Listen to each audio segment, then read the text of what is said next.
North Korea fires 2 short-range missiles into the sea as U.S. docks nuclear submarine in South Korea.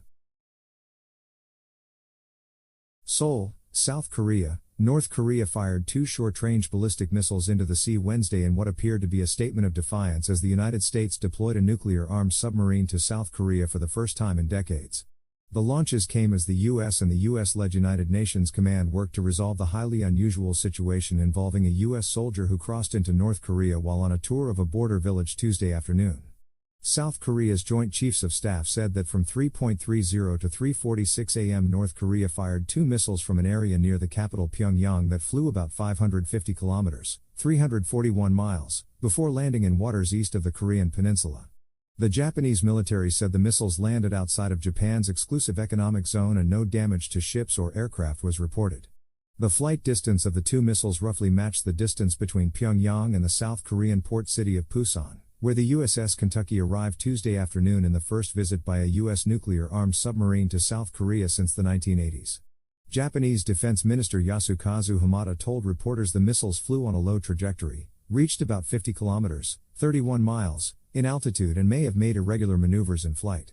That language has been used in the past to describe a North Korean weapon modeled after Russia's Iskander missile, which is designed to be maneuverable in flight to improve its chances of evading missile defenses. The South Korean Joint Chiefs of Staff condemned the North Korean launches as major provocation that threatens peace and stability in the region and said the South Korean and U.S. militaries were closely monitoring the North for further weapons activities.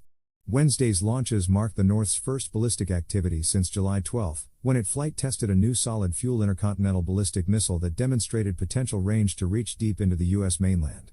That launch was supervised by the country's leader Kim Jong-un, who vowed to further bolster his country's nuclear fighting capabilities in the face of expanding U.S.-South Korean military activities, which he blamed for worsening the security environment on the Korean peninsula. Tensions have rose in the region in recent months as the pace of both North Korean weapons tests and U.S.-South Korean joint military drills have increased in a cycle of tit-for-tat. Since the start of 2022, North Korea has test-fired around 100 missiles while attempting to demonstrate a dual ability to conduct nuclear attacks on both South Korea and the continental United States. The Allies in response have stepped up their joint military training and agreed to increase the deployments of U.S. strategic assets like long-range bombers, aircraft carriers and submarines to the region. Periodic visits by U.S. nuclear ballistic missile-capable submarines to South Korea were one of several agreements reached by President Joe Biden and South Korean President Yoon Suk-yeol in April in response to North Korea's expanding nuclear threat. They also agreed to further expand combined military exercises, strengthen joint planning for nuclear contingencies and establish a bilateral nuclear consultative group, which held its inaugural meeting in Seoul Tuesday. The steps were meant to ease South Korean concerns about North Korea's growing nuclear weapons arsenal and suppress voices within the South calling for the country to pursue its own nuclear weapons program. U.S. Forces Korea said in a statement that the Kentucky's arrival in Pusan reflects the United States' ironclad commitment to extended deterrence, referring to an assurance to defend its ally with its full military capabilities, including nuclear ones. The Ohio-class submarine can be equipped with about 20 Trident II ballistic missiles with a range of 12,000 kilometers, 7,456 miles, according to South Korea's military. From this submarine, the U.S. can launch attacks on North Korea from anywhere in the world, said Moon Koin-sik, a submarine expert who teaches at Kyunghee University in South Korea. But there will likely be backlashes from North Korea and China because it's like the world's most covert and threatening nuclear weapons forces being deployed on their doorsteps.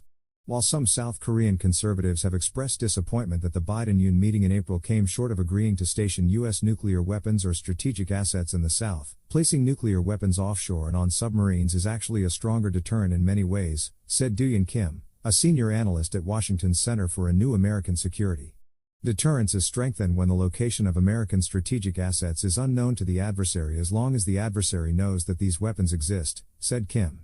Still, Seoul and Washington will need to find the sweet spot when it comes to the visibility of America's extended deterrent.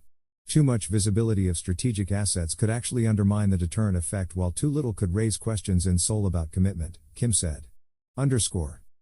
AP journalists Mari Yamaguchi and Haruka Nuga in Tokyo contributed to this report.